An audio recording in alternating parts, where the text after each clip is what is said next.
I'm excited to share that changes are coming on Fempower Health. To be updated on what those might be, subscribe to the podcast, and you can go to the show notes to follow me on social media as well as subscribe to the weekly newsletter. And I promise you, no spam with the newsletters. They're always very purposeful because I'm cognizant of your time and your very, very busy inbox. So stay tuned. Can't wait to share what's coming.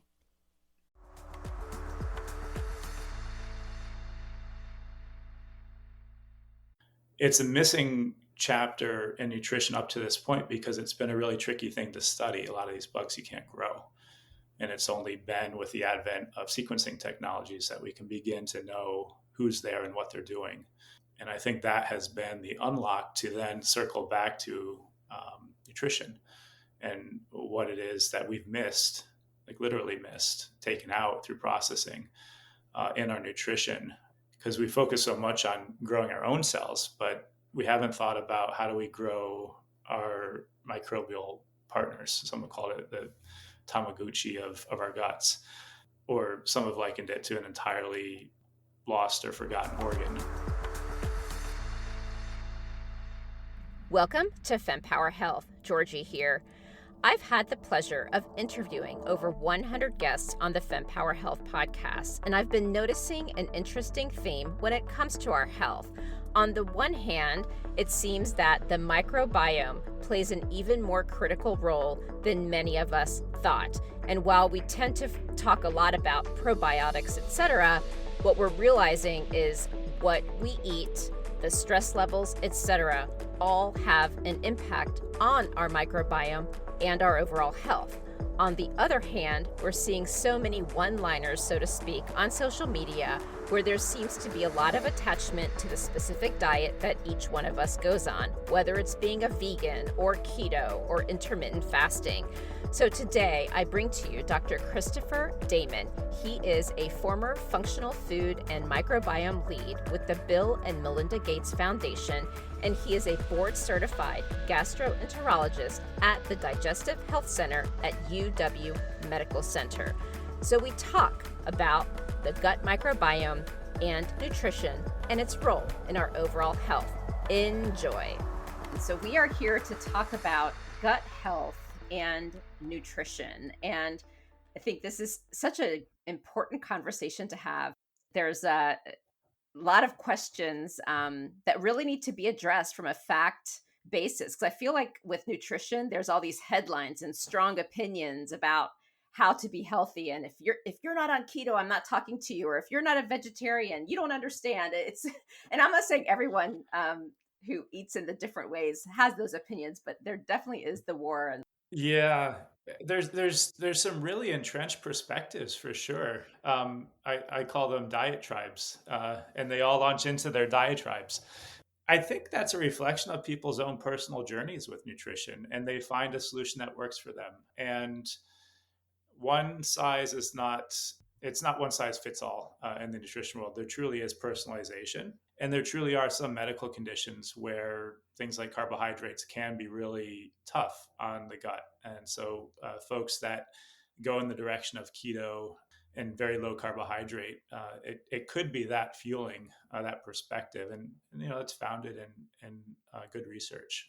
So I tend to be quite sympathetic when it comes to people's perspectives because they're long, hard, arduous journeys. And if they found something that works for them, I tend to be, quite supportive of that. Now, that said, there are general perspectives at the level of public health and whole populations that inform which might be the healthiest diets for yes. People in general, not specific people with specific conditions.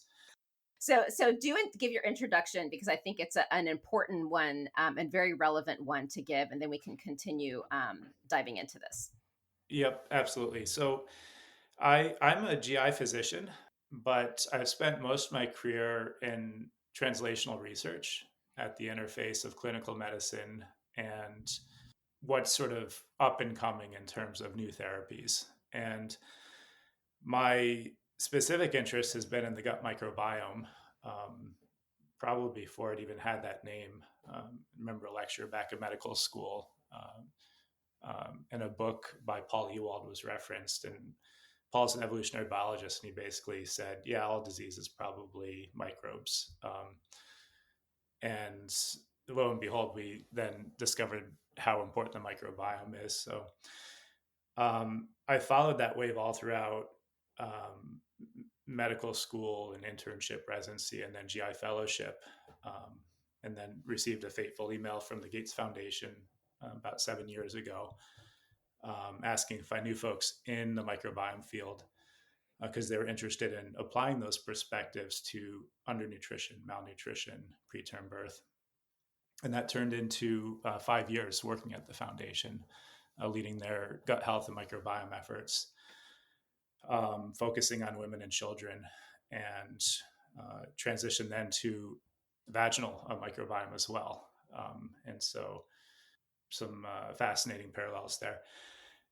But then I sort of became disillusioned because I recognized that undernutrition was being replaced with overnutrition. There's this double burden of disease where folks have obesity and diabetes as prevalent as stunting and wasting, and realize that this is a system that needs to and can be fixed right here at home as well. And so focused my efforts about 2 years ago on a problem closer to home, at least it be replicated across the whole world. So that's me. That's my passion. You were starting to say that, you're so empathetic and sympathetic to the people who are really attached to the diets that they are now using because they've been on a long journey. And I completely agree, understand, because I had a 4-year fertility journey, totally did not understand many, many things about health, thought I did. I work in healthcare. My whole career, I've been in it. And it's taken me a really, really long time to figure out what works for me. And there were moments where I was like probably a little cultish about food and other things. And I now understand it is customized to the individual.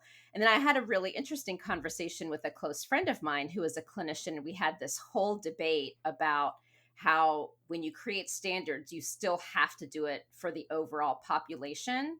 And then people go through their Mm-hmm. journeys to find what works for them because there's still Mm-hmm. elements of customization. Mm-hmm. And it was the first time it really hit me because when you're on the ground, that person who's going through this journey, it's like so frustrating that your clinician couldn't help you. And then like the whole medical system is terrible, right? If people get to that point. But Mm-hmm. hearing it from her and also now from you, there's a reason why it's being done the way it is. It may not, hopefully technology will allow us to get to customization more quickly. But yeah, so talk to us more about how we do need to make it systemic to a point, and then people can figure out their own journeys. Yeah, within any population, there is an average individual, a mean. And within populations that are more homogeneous, there's less variation from that mean. So the populations that we were working on in sub-Saharan Africa and South Asia, um, the one size fits all approach might work a little bit better because the diets that they're on, the culture that they exist within, tends to be more standard. Now, in a place like the United States, where there's incredible diversity at a genetic level, at a microbiome level, at a cultural level, one size fits all can be a little bit trickier. And there still is that average approach that's really important from a public health standpoint in the general recommendations that are made. And one of those standard recommendations, I think Michael Pollan has said well, and is captured within the Mediterranean diet, and it's essentially eat food, mostly plants, not too much. You can make dietary advice as complicated or as simple as you want to, but ultimately, it can come back to very simple aphorisms like that.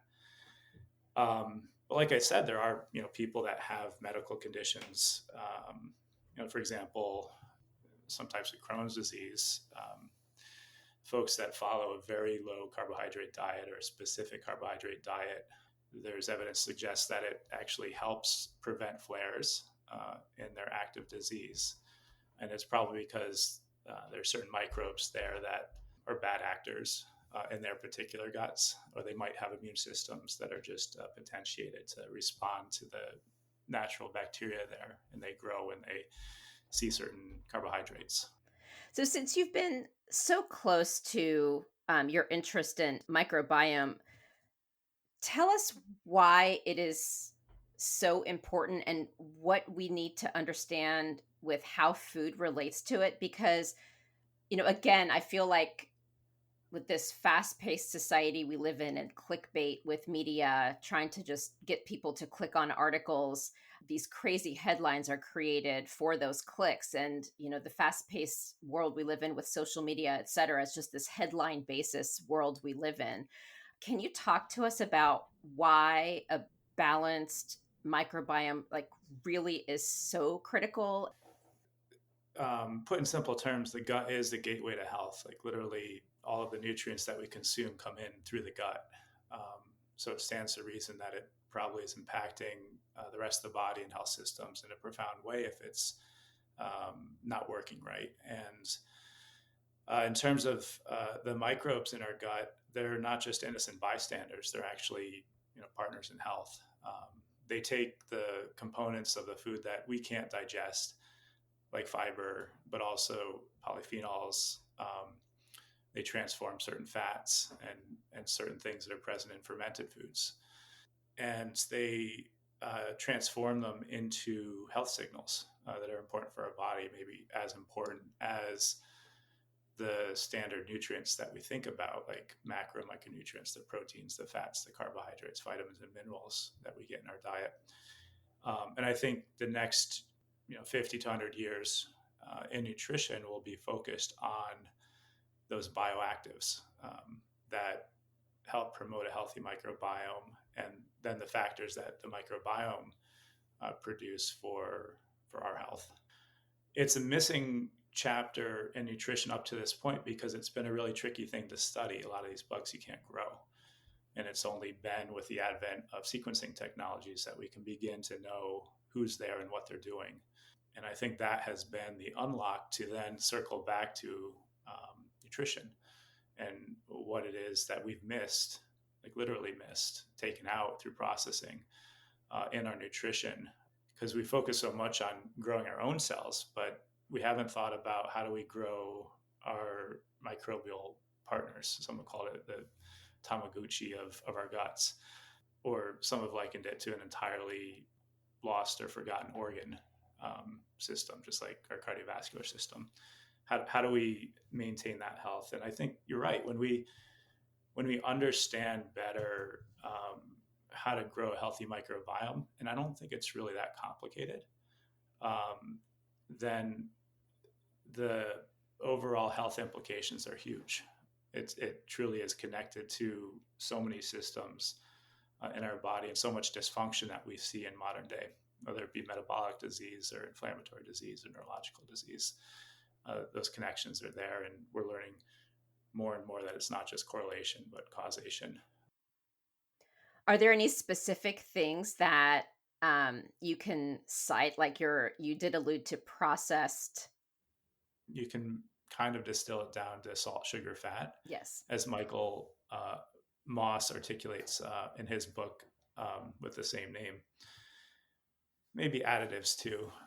I think where we might be missing the mark, though, is those aren't really bad things apart from some of the synthetic additives. Salt, sugar, and fat aren't bad. It's just we get way too much of them.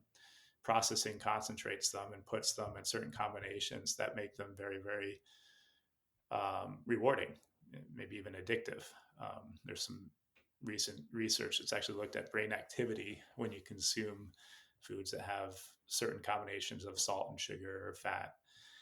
But what we've missed is what's been taken out. The processing doesn't just concentrate certain things, but it also takes certain things out. And I call those the 4 F's: fiber, phenols, ferments, and good fats. One's a phonetic F, pH. But yeah, those are categorically some of the things that are probably more important that have been taken out that are present in whole foods. And that we can add back to our diet and eating whole foods and possibly in supplementing our diet with these things as well. Are there mistakes that people are making with their diet or anything else you wanted to allude to share for Mm. that healthy microbiome? Suppose the biggest mistake is eating too much processed food. Okay. And we've known for decades now that whole foods are healthy. They promote health. There's lots of interventional studies with Mediterranean diet.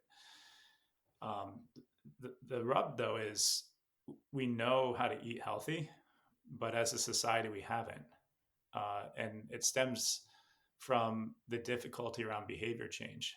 And we have really busy lifestyles. The foods that are present in fast food chains and in the center aisles of supermarkets, the canned foods and the frozen foods, they're just easy and they're tasty.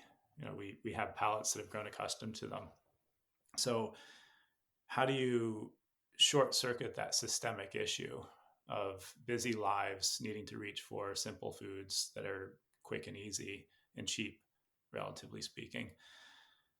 I think if we can solve that problem, then we can make some real headway on the metabolic disease, neurological and inflammatory disease issues that we're seeing.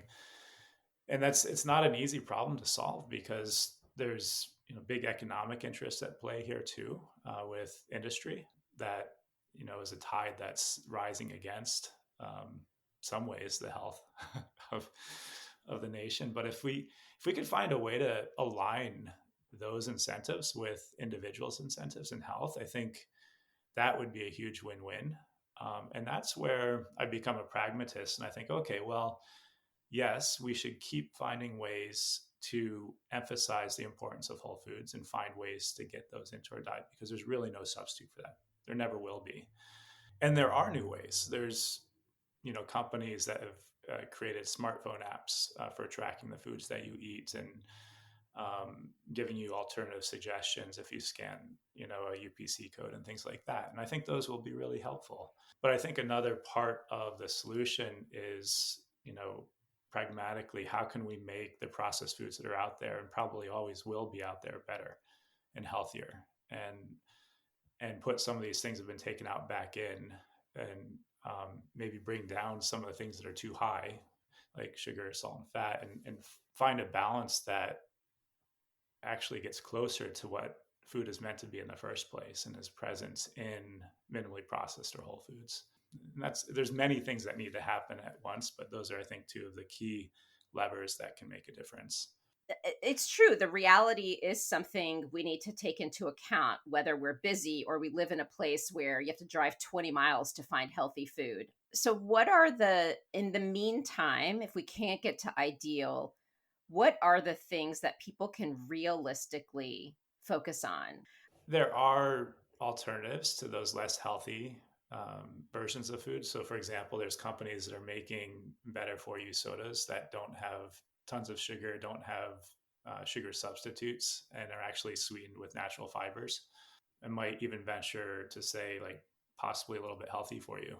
The trick with a lot of these substitutes is they don't taste just like the things that people are used to, and so it still does require a little bit of shift in flavor preference, palate preference, and that can be a barrier for a lot of people. They like their Mountain Dew, they've always liked their Mountain Dew, and they will continue to drink their Mountain Dew regardless of public health messaging, and insight of how this is impacting their health and body.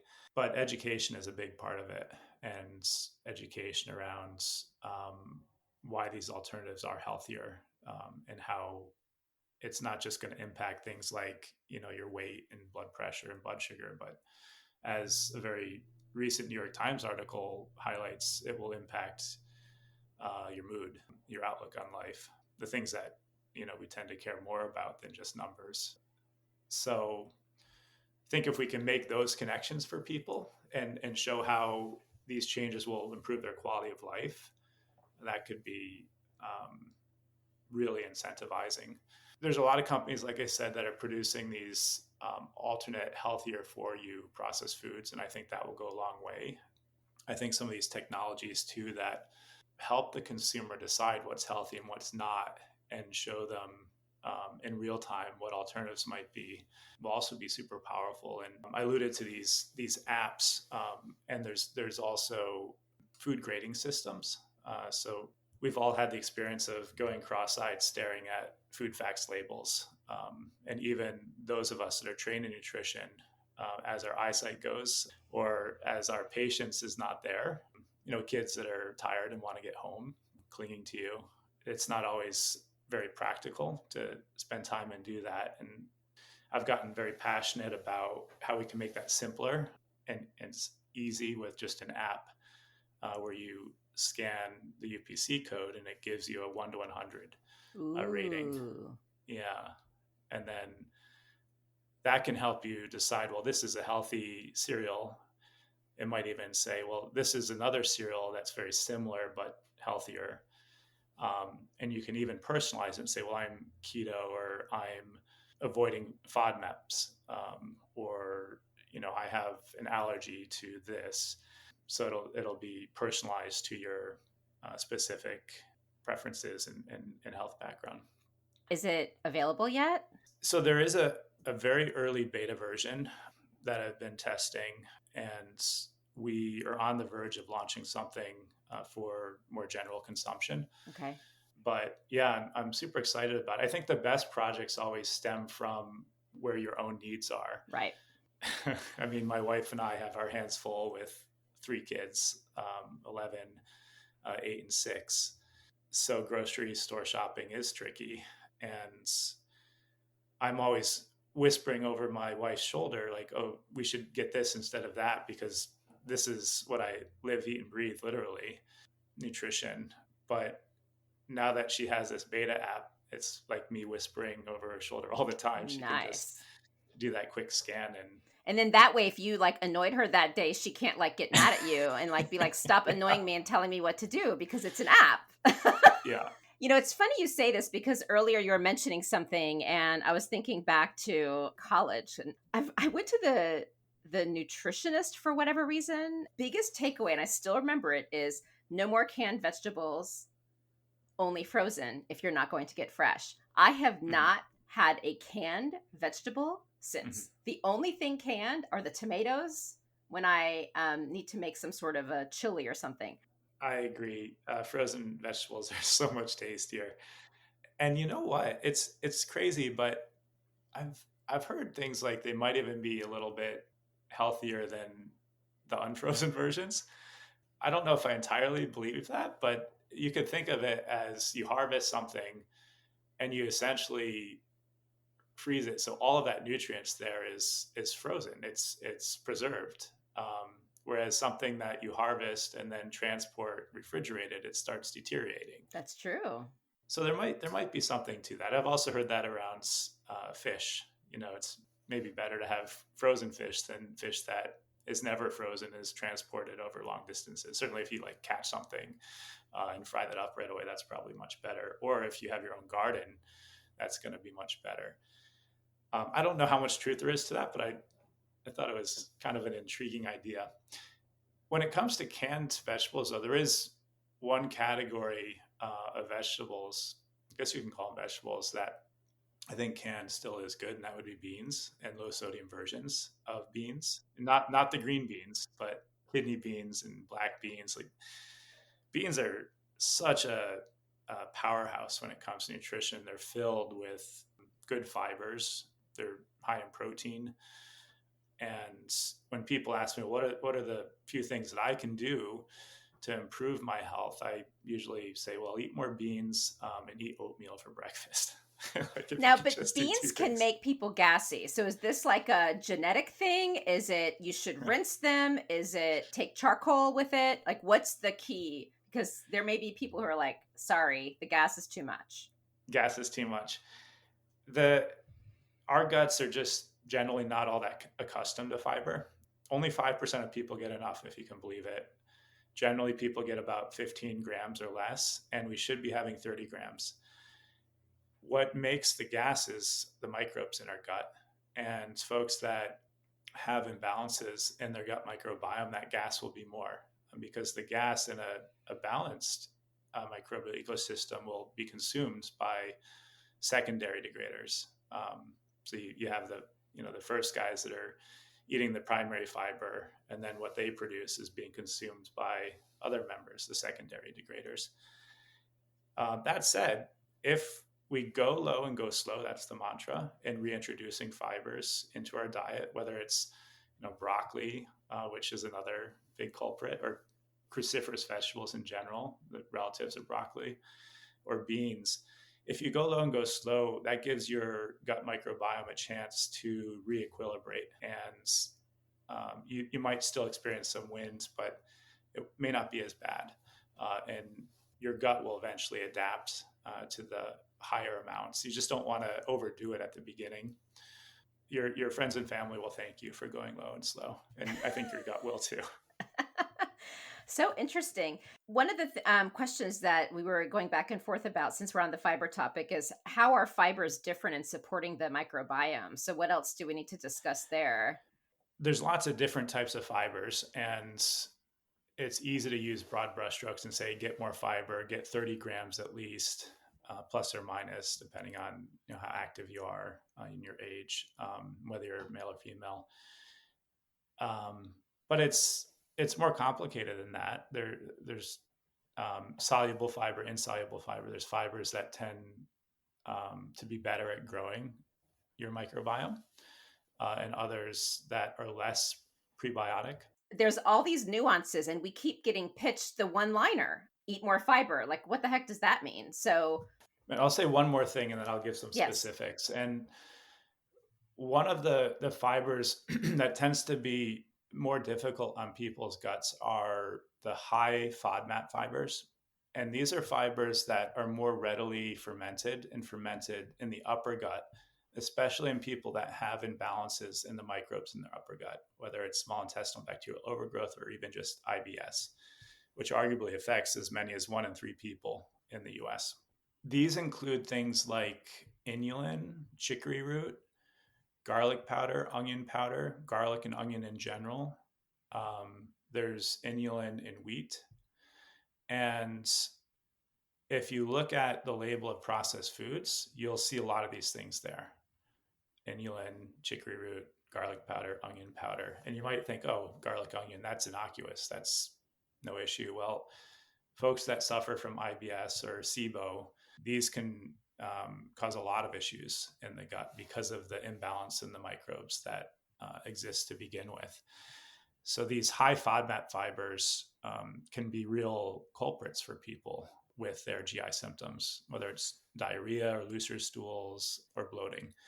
And talking with a professional that can counsel you on how to avoid these high FODMAP fibers can be incredibly insightful and helpful for GI symptoms. There are also low FODMAP fibers. And so just as folks can avoid these high FODMAP foods and often processed foods that have these high FODMAP fibers, they should at the same time increase low FODMAP fibers.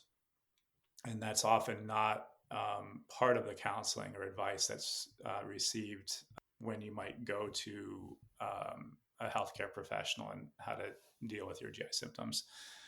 Because it's not just about avoiding, it's about bringing back the good. That's kind of a general theme that I think is important for us to embrace as a society. Some of those high FODMAP fibers include beta-glucan, arabinoxylan, and resistant starch.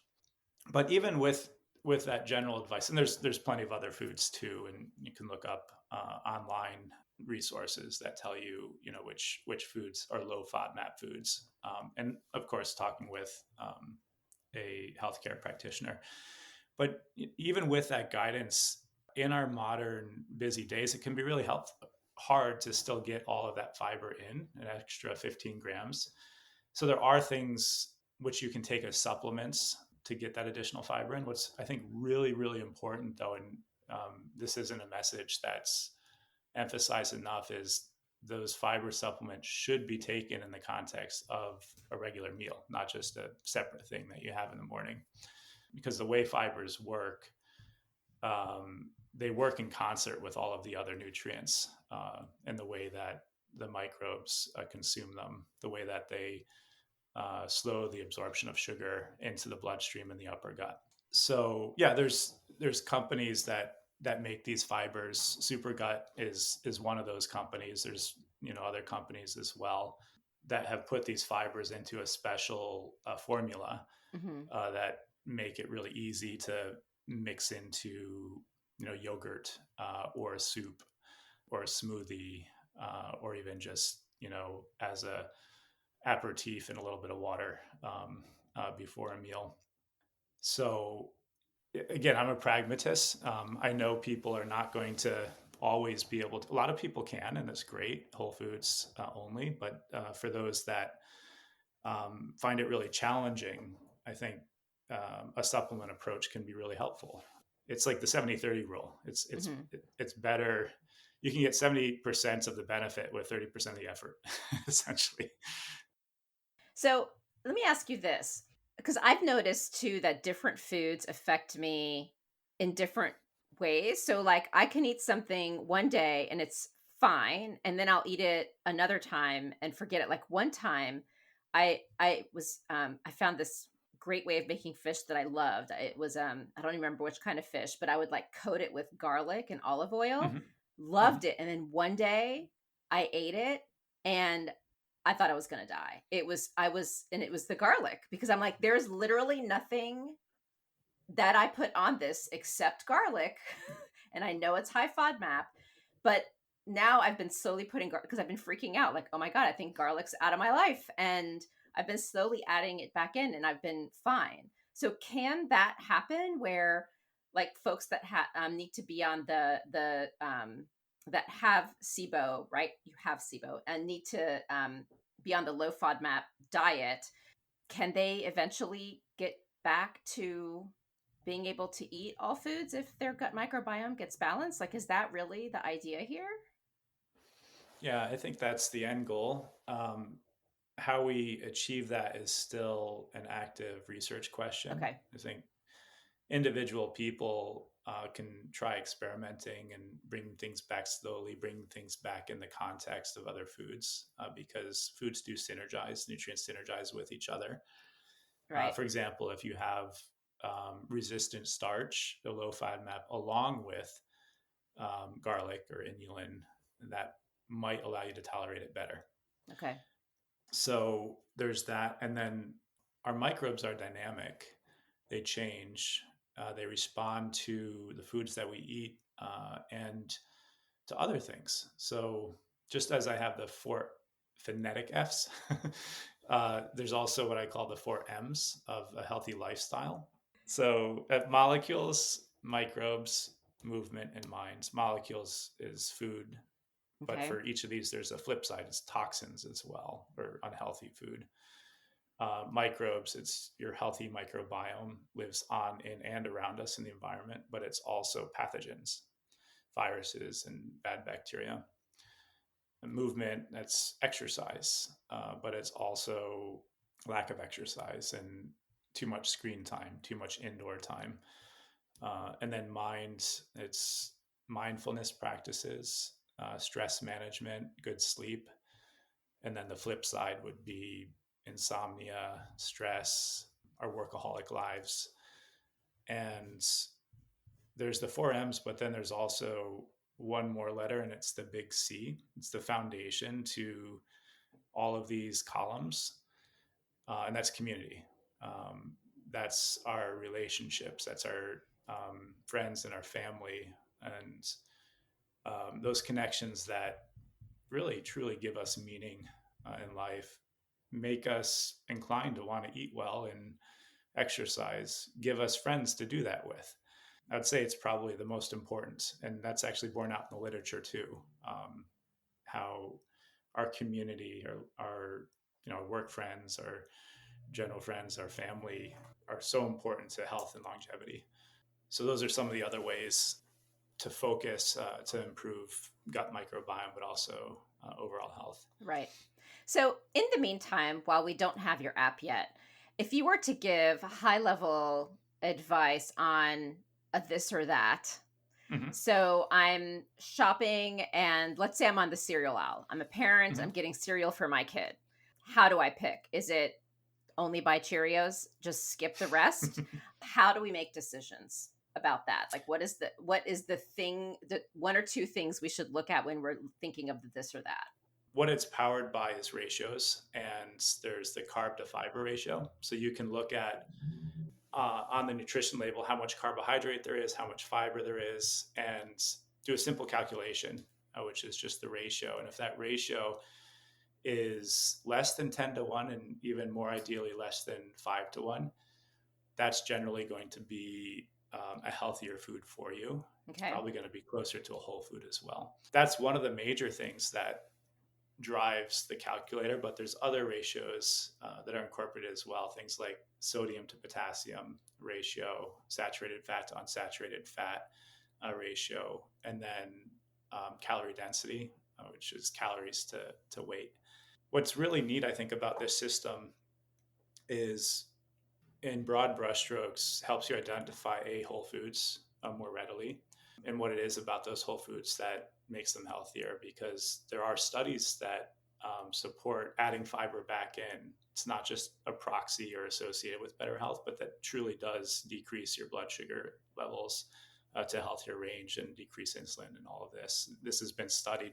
It was actually the big study that I did at Supergut with one of their products in a randomized placebo-controlled trial. So what's neat is you can use this type of approach to reestablish balance even with those foods that are traditionally less healthy Hmm. by balancing the carbohydrates with that fiber, which really does mitigate that blood sugar spike, or balancing the sodium with some additional potassium, which really does mitigate blood pressure. The other thing I'm really excited about with this is it might actually ultimately help inform big food companies what they need to do as well. Because if you have enough consumers that are using a system like this and that are making choices around healthy foods, that are changing their buying habits, Hmm. the big food companies are going to see that. Yes, They're going to exactly. create premium products. And then ultimately, the hope is those premium products, just as Teslas are kind of transitioning to more and more affordable cars, Hmm. they'll become available for everybody. That's kind of the overall vision. And there are small food companies that are already leading the charge there. And I think that's another piece of this. If those better for you food companies can show how it's done, that there's viable business models, that there's a market, because at the end of the day, these companies listen to the dollar sign. That's Exactly. what motivates. It's not, for better or for worse. It's not impact. It's not health Right. always. But Right. if you can put it into an economic argument that aligns with the health side of things, I think that's where change can happen. Hmm. And that's where, in a very sort of grassroots type approach, an algorithm, a calculator like this, combined with those other better for you food companies that are doing the right things, can really make a difference. That's awesome. And two questions. Oh, actually, one recommendation for the app and a question. So for the app, menopause. So factors that need to be, because you were talking about how factors need to be taken into account. I will tell you, if someone's in perimenopause, the way we look at things is so different. Like alcohol right now, so many of my friends are having like massive anxiety, like can't sleep and all this, and they're saying alcohol's big. Like I am in perimenopause and cutting it down. So I would say when you look at the formulaic pieces about what's going on with people and their background, that could influence their choices.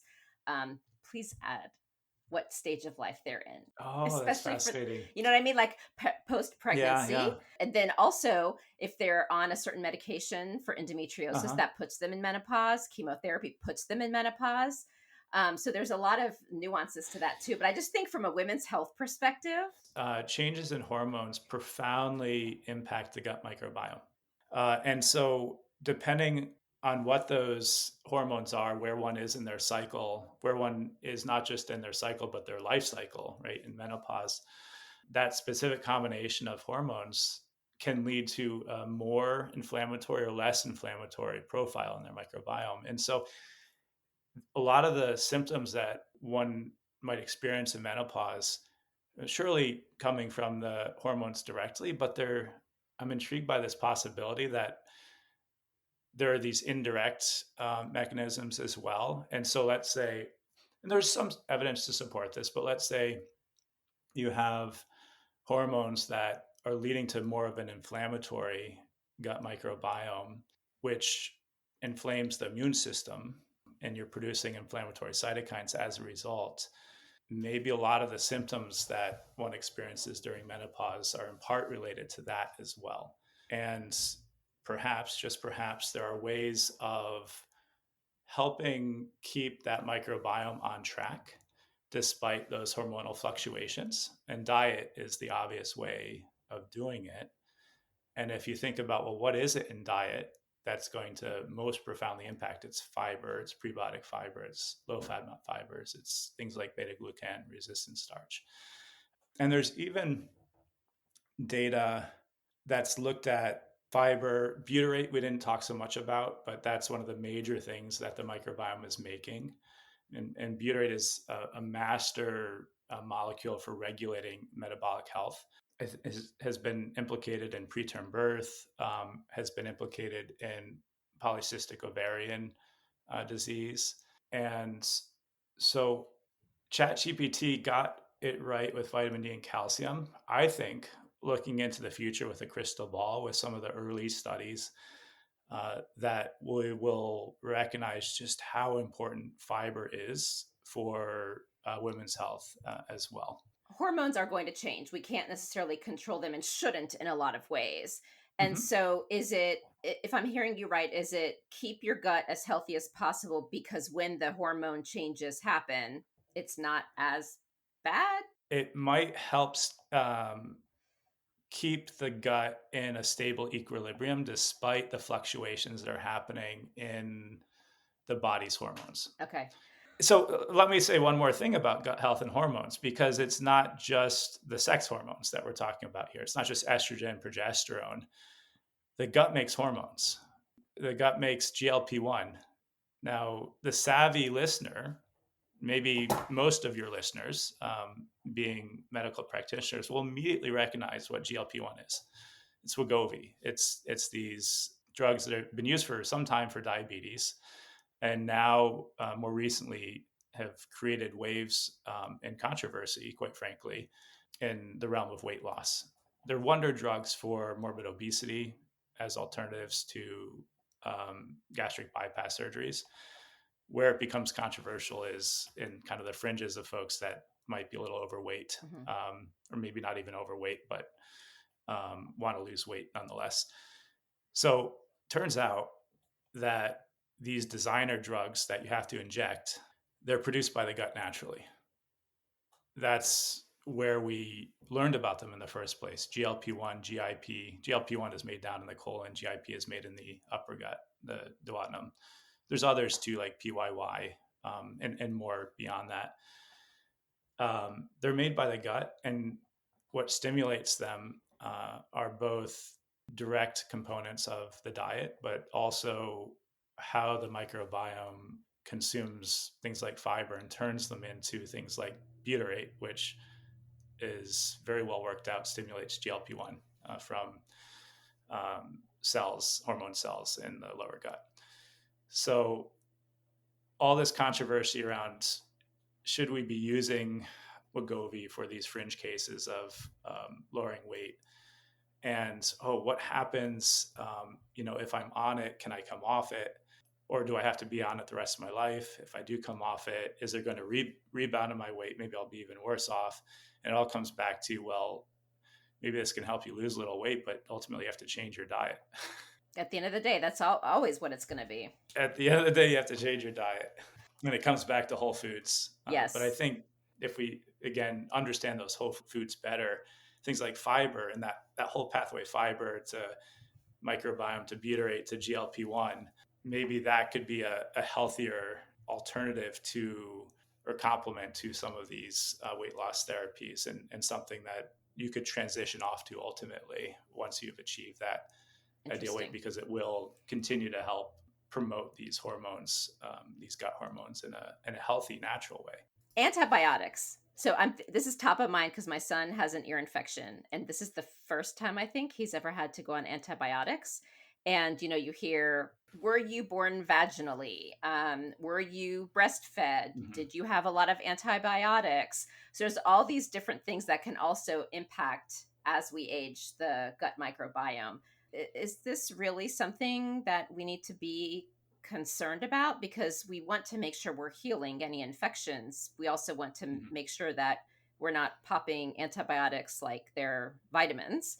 What do we know? I think still we probably use antibiotics too frequently and often for viral infections, just upper respiratory infections. And for the last 10, 15 years, there's been a real push to have more clear decision-making process in physicians as to whether you use an antibiotic or not when somebody comes into your office with just a standard cold or virus. And the same is true for folks who are in the hospital, like when to start, when to stop antibiotics, good stewardship around antibiotics. And that's largely driven by antimicrobial resistance and the fact that antibiotics aren't as useful as they used to be because the bugs are evolving around them. And we're running out of options with some of these multi-resistant bugs.